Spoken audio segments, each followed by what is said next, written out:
Okay, Pika. So who do we have to talk to with costumes? Is that you, the executive producer? It's not the studio audience, the Canadian Bear. It's or is it our union boom mic operator and cameraman and the set designer too, responsible for the backgrounds. Roll the background. Here we go. I'm gonna roll this background. This is the welcome back. Just chatting with my production studio, my studio team here from our Boston studios, filmed before a live studio audience of my stuffed animals. We're doing the 31 Days of Halloween. It's a horror movie all October. Every day in October, we're doing a different horror movie. We are having an emphasis. This is our second annual, by the way. So last year we had a big emphasis on vampire movies and specifically adaptations of the Dracula story. And there's been a splendid spectrum of those stories, even in that those that earlier age of cinema. We didn't go too much into the 21st century, kept it pretty much strictly to the 21st century, and also the vampire myths, and just it was great. It was really fun. So we're doing it again this year. This year, the emphasis and theme has been on 70s and 80s slasher movies. Slasher movies have their own rules, and they're very insular subgenre of the horror movie, of horror films. It's a subgenre, slasher films. It's been a great excuse for conversation and to look things up. I'm big on that. I'm big on having a thesaurus or or an encyclopedia handy or a dictionary. They were very integral in me growing up. So whenever I had a question, the first response from my mom or my aunties or my grandma, my Irish family would be, did you look it up in the dictionary first? Did you look it up in the thesaurus first? Did you look it up in the Encyclopedia Britannica we bought for you? It was the 20th century. We made by, didn't we not? So we've done like the Friday the 13th series complete. Well, almost. Tomorrow we'll be wrapping up it all with a bow. And we did the original Halloween trilogy from 1978 to 1982, and we've done we've also done the Nightmare on Elm Street series as well, and today we have, as part of the series, 1994's Wes Craven's New Nightmare. Wes Craven comes back to write and direct a new Freddy movie. Yet it's meta and it's interesting and it's a very personal film, and it's an interesting film. It's an auteur's film, a movie maker's movie, and it works on several levels. The only problem it was the running time. Its running time was 150. It was 112 minutes. So it was a 1 hour and 52 minutes long. The longest of the Elm Street movies, which are usually, I know it's alarming, huh? I live down the street from a firehouse, so I hope you all come back, boys and girls. Please be safe. Hope it's a false alarm. Hope there's just a cat in the tree, and this was an interesting movie for many reasons for me, for being a film fan, for being a fan of the series. I started it and I got 20 minutes into it and I had to shut it off. I was tired, I was grumpy, and I wasn't doing it justice. But I am gifted with a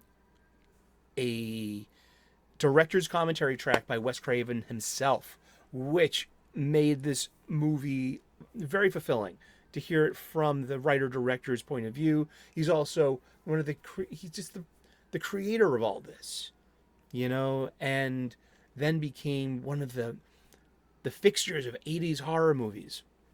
Good stuff, man. So in this 1994 revisiting of the property, we have once again Heather Langenkamp, whose Nancy Thompson had died in her previous appearance in part three's Dream Warriors.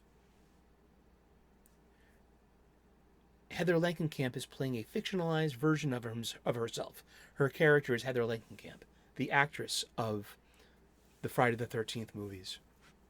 Wes Craven plays a fictionalized version of himself. John Saxon plays a fictionalized version of himself that eventually flips into his character of Nancy Thompson's father, Donald, the the police chief. And it's really well done. Um, it was an $8 million budget, and its box office though was only 19.8 million. So this will be the last of the classic Freddy movies until 2003's crossover, Freddy versus Jason. We're covering that tomorrow, which will wrap up our series on A Nightmare on Elm Street and Friday the 13th with in the right place in the crossover. But I mean, yeah, Heather Langenkamp, 1993, 1994, when this is shot, she's 30 years old. And 29, 30 years old. So she was 19, 20 years old, 10 years previous, playing a 15-year-old. Yeah, and Nightmare 1. I mean, just this actress, just stunning, beautiful, classic beauty. Like, grow into her beauty as well. You can see over 3 movies. Beautiful blue eyes that are just so vibrant, that just, beautiful hair. I mean, just like as an actress, as a subject for photography, you know what I mean? And just like, and a good child actor too. I mean, I believe this child actor was also in, he was the kid, wasn't he the kid in, he was the kid in Pet Sematary, 1989's Pet Sematary, the Stephen King adaptation movie. Wow, he played Baby Gage. Oh my God, that movie is so creepy. Pet Sematary. Yeah, I mean, just like, I don't know if I would cover Pet Sematary next year. We do have a Stephen King adaptation coming this in the next week or so. Um, but it's very interesting. So in Act 1, it's about Heather's fictional husband, Chase, and her fictional son, Danny, an only child. Chase works for a special effects company, and he was hired to make the new Freddy for the reboot, for the Claw.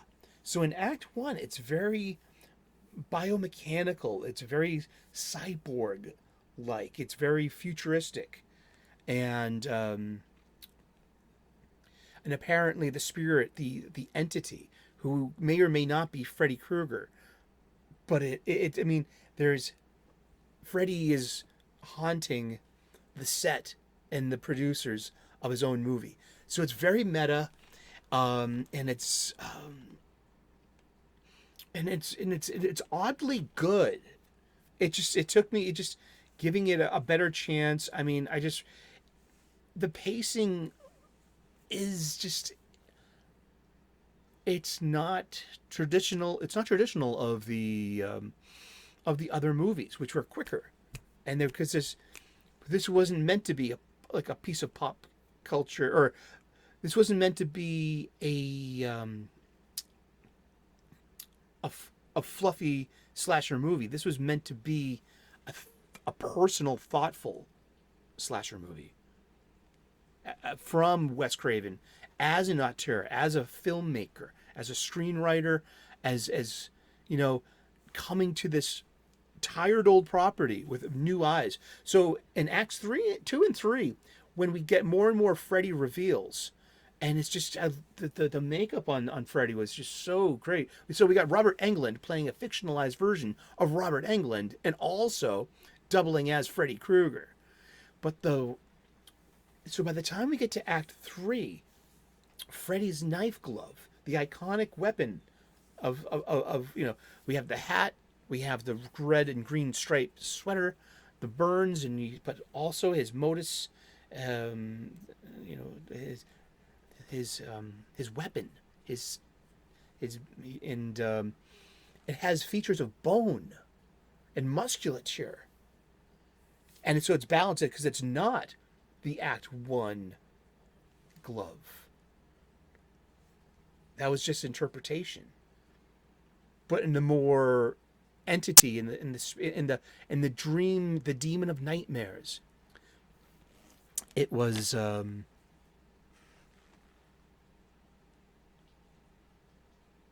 here. Yeah, we have the ending right here. This is great. And just think that Heather Langenkamp was, what a beautiful subject. And but the glove was just, yeah, there's notes of bone. It looks very like Hellraiser like in a way, like a Cenobite's hand. Like there was an evolution. Now the knives are no longer, it's not an iron glove. It's not a contraption anymore. It is who Freddy is. It is part of him. The knives are part of his hand. Indeed. He must play a hell of a slide guitar. Wow, boom, boom, boom, boom. There were notes in this movie because what happens too is just like after the death of the father in the first act, the son, the only child, is now, and we have a widow in grieving, and also who thinks she's losing her mind, and her son, Dylan, he's being part of the nightmares as well. He sleepwalks. And I couldn't help but notice just like this wonderful, unintended, 1974 The Exorcist. And I found this real kinship between, like, in these two horror movies, because those were, The Exorcist is not a slasher movie. It is a horror movie. It's got really interesting special effects and makeup. And what a story, huh? But it comes down to also where there is the mother, Ellen Bernstein, struggling with the sickness of her only child, her daughter, and her inability to have science, to have couldn't provide a remedy for this. And so I feel these are similar notes in a similar relationship. Now you have this single mother, newly single mother as well, with the only child who is experiencing these, this ill health from being part of this haunting, as a result of the haunting. And that science can't help. And I had an extreme empathy for Ellen Bernstein in The Exorcist. I have this extreme empathy for Heather Langenkamp's Heather Langenkamp in this movie over that. I had a single working mom. I am an only child. I had this really big empathy for that set of characters, both of those sets. But also just like this there's a huge component to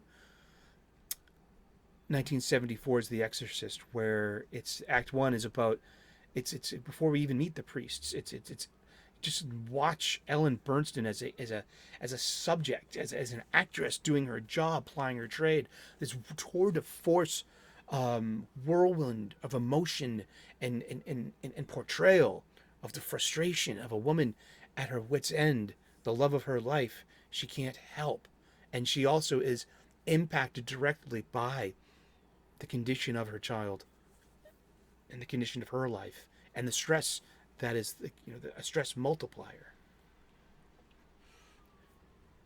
And then come the priests, and then come the exorcism. There's a demon involved. Isn't that so weird? Such a great movie. And so we have this, I think, an unintentional homage that Wes Craven is doing to The Exorcist. I should have thrown that. We're gonna throw that on the next year's list. It was actually a 1973 movie. So it kind of, there is that. I think there's this golden. There's this maybe there's a Bronze Age of horror movies, and it starts in the early 70s after the Hays Code, and into the rating system, and that it was directed by William Friedkin, and screenplay by William Peter Blatty, who I believe wrote the book as well. And because there was a book, The Exorcist was a popular book in 1971. It was a novel, and it was a horror novel, and so you got an adaptation like right off the bat, and you got to adapt your own book, your own novel into a screenplay. That's mighty cool, and it's just The Exorcist is such a tour de force. I mean, it gets a lot of heads up here from us. It released on December the 26th, the day after Christmas, 1973. It's theatrical. It's 122 minutes. It's just over 2 hours. Director's cut is 10 more minutes than that. It was budgeted at $12 million in 1973.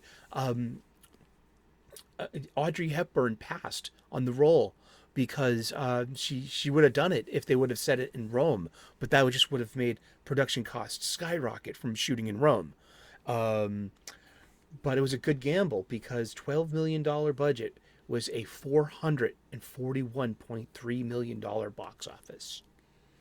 You can't fake the funk on the dunk. And Exorcist is part of that new axial age of horror movies, because in 1974 comes Black Christmas and the Texas Chainsaw Massacre, and then we have this explosion of horror movies, of slasher movies, or maybe like a nouveau horror that we can like embrace the new rating system. Haha. But yeah, I mean, I'm glad we got to talk a little bit about The Exorcist. We might talk about The Exorcist a little bit more too at the end of the year, the end of the month too. We're doing the last 3 shows. We're gonna do maybe like use some feminist lens, some feminist critical theory. Film was built for critical theory, and it's a great place to put lenses on and look through lenses, and being seen in certain academic lights, asking questions, and because it's art and it's an interpretation, and so the last 3 films of the year we're gonna of this 31 Days of Halloween will be Black Christmas, will be Hereditary, and Midsummer. And I'm looking forward to that because let's throw Exorcist as an idea. We don't have to necessarily watch things like Psycho or Exorcist. I mean, because I think they're so, we can do it next year. I mean, because seriously, sorry, Pikachu wrote show notes. We're full. We're all full. We're also going to be doing a shift from our theme. We've been doing 70s style slasher movies as a subgenre of the horror movie. It's been our focus. We've done 2 other slasher movies in that time too. 1974's The Texas Chainsaw Massacre and 2009's The Hills Run Red. And which was a slasher movie. Great job. And so we're going to take the emphasis off a slasher movie after tomorrow. Tomorrow we'll wrap up our series on Nightmare on Elm Street and Friday the 13th with the crossover from 2003, Freddy vs. Jason, which is a fun movie. It's fun. I don't think this movie was fun. See, usually Nightmare on Elm Street movies are fun.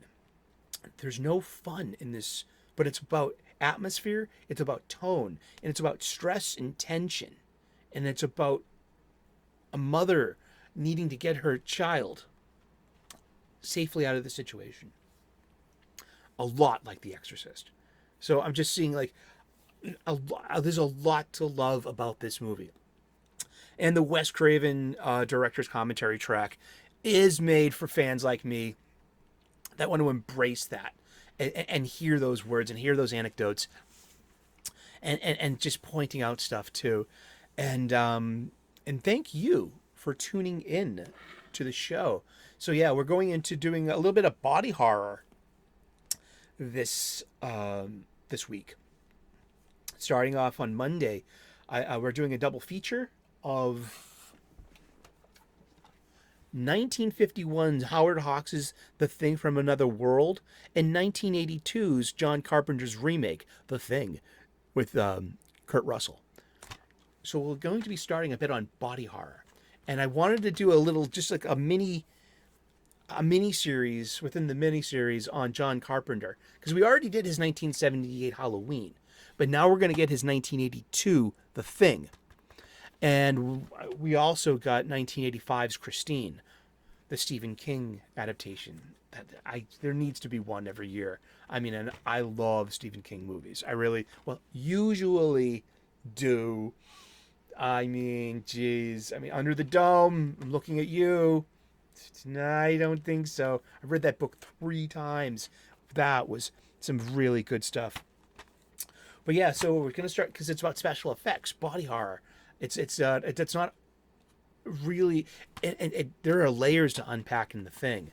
So we're gonna be then moseying into we're gonna do Christine, because there is an element of body horror in there. There's if we look at the body of the car as a character, and it's great special effects. It's good. It's John Carpenter, and and there's some queer coding in this, and we can see it through that critical lens too. I'm going to use the queer coding lens, and we're going to shine the light. Like, whoa, we could be picking up on some 20th century, themes. I mean, I'm here for that.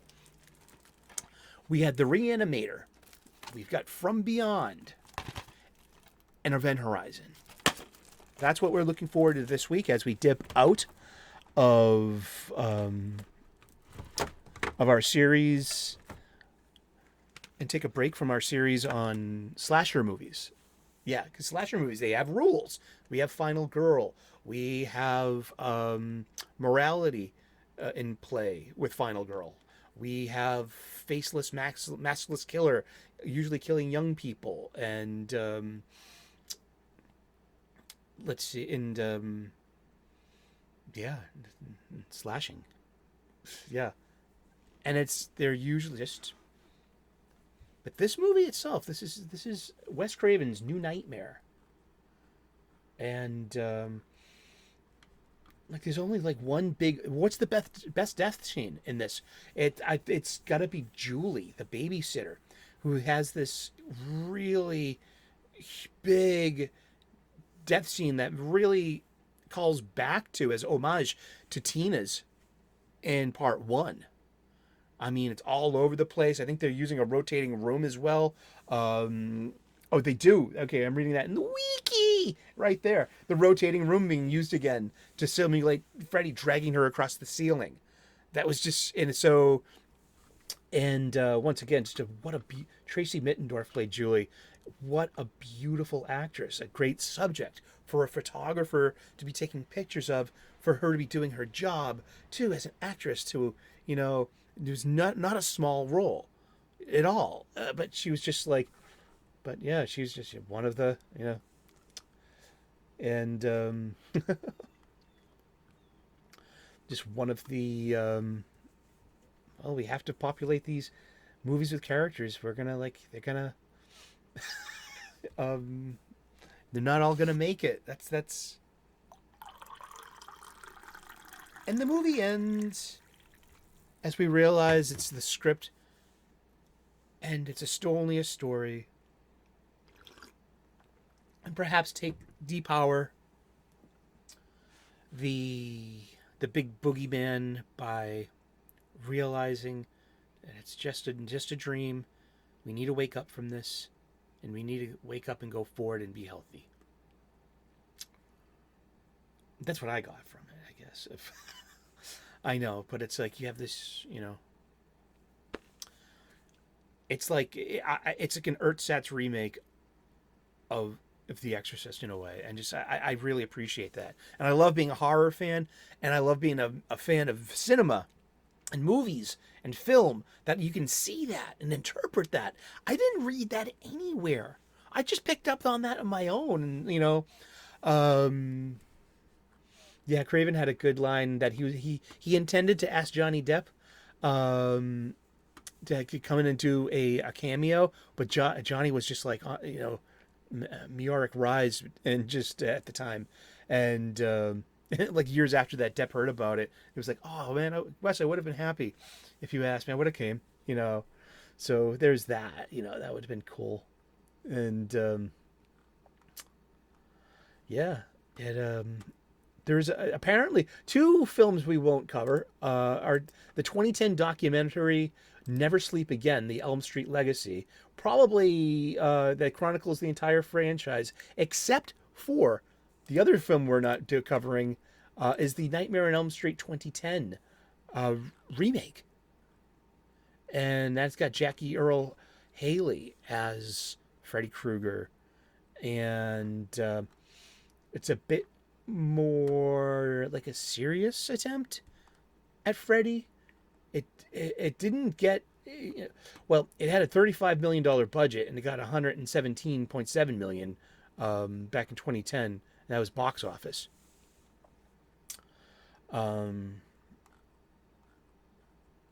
But I think they like so it's yeah. I mean, I haven't seen it, but we're not going to cover that this year. I wanted to do like the nostalgic ones of the 70s and 80s. And this one too. I mean, this is an interesting, as a fan. Yeah, see, this is like it's all allegory, it's all meta, and yeah, like I said, my biggest problem was the runtime and the pacing it has its own pacing. It's not meant to be jaunty and fun. It doesn't offer that kind of Freddy. It offers a mother's struggle to survive with her child. You can even see this in James Cameron's Aliens with Ripley and Newt. It just evokes from this quell of the mother. Or you think of was it her name Seven in Mel Gibson's Apocalypto, the mother, Jaguar Claw's wife, who was pregnant and taking care of the kid and running away from the threat of the other tribe the entire time and putting herself into peril and hiding and giving birth. What an amazing movie, Apocalypto, by Mel Gibson. Wow! I love talking about movies. I love having a little channel to talk about movies and to have opportunities to talk with you about talking about movies. I hope you know that you are part of this conversation and that you can contribute to the conversation in the comment section. So yeah, we are basically wrapping up our walk down Elm Street together. It's been really fun. I've had a lot of fun watching these movies. They are quite nostalgic, and I can see that for me personally, Friday the 13th seemed to go down in quality, while Elm Street tended to raise in quality. Not in story wise, but most specifically of the over the topness of the special effects. And it just, with upcoming, we're doing body horror all week. So it's about special effects. And these are 20th century special effects before CGI.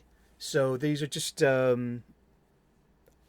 maybe Event Horizon's got some CGI. We'll get to there. Oh my God, I am not looking forward to watching Event Horizon.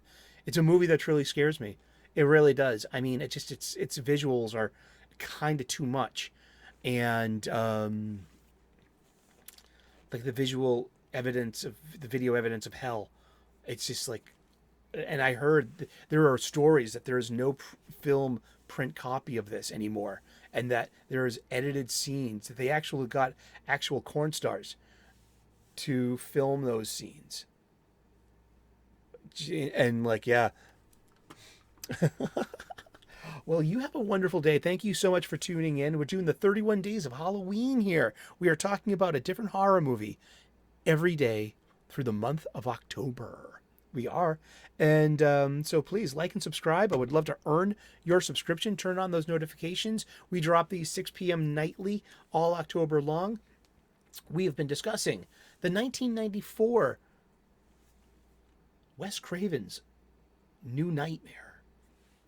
It's a thought-provoking piece. I think it's good movie making. And